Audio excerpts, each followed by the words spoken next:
எங்கள் தினசரி அப்பம். மகளே, உன் விசுவாசம் உன்னை ரட்சித்தது. நீ சமாதானத்தோடே போய் உன் வேதனை நீங்கி சுகமாயிரு. மார்க்கு 5:34. பிரியமானவர்களே, உங்கள் வாழ்க்கையில் இருக்கின்ற எல்லா வேதனைகளையும் நீக்கி நீங்கள் சுகமாய் இருக்கும்படி, நோய் நீங்கி நலமுடன் இருக்கும்படி ஆண்டவர் உங்களுக்கு கிருபை செய்ய போகிறார்.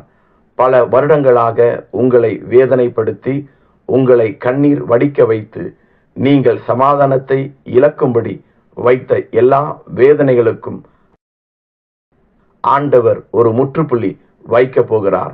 உங்கள் விசுவாசம் உங்களுக்கு நன்மையையும் சுகத்தையும் கொண்டு வரும்.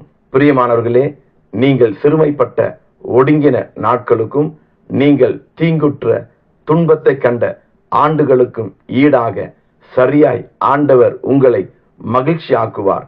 ஆமேன்.